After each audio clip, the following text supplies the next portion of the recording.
Welcome. Thank you for joining us out here at a park.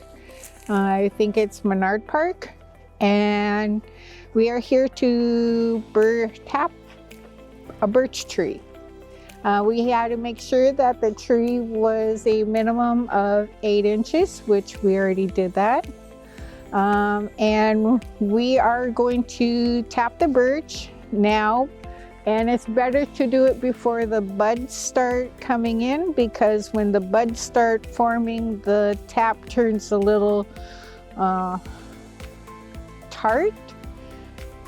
Yeah, I guess that's the best description of it. So now that we picked our tree, we're gonna pick a spot on it to kind of do the initial bit drill. And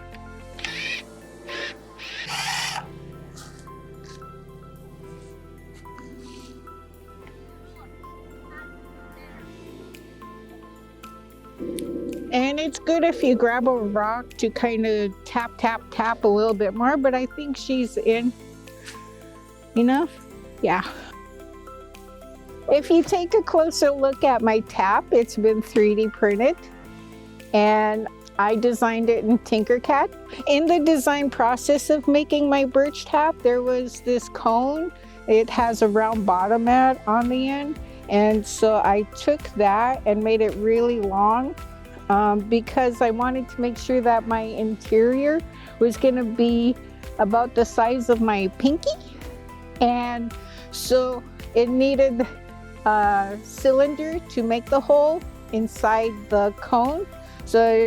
And I wanted it to be strong enough of the wall to make a hook, which was basically a ring that I kind of flattened a little bit, and then added an extra cube for support to make sure that it'll be sturdy enough to hold on to a bucket.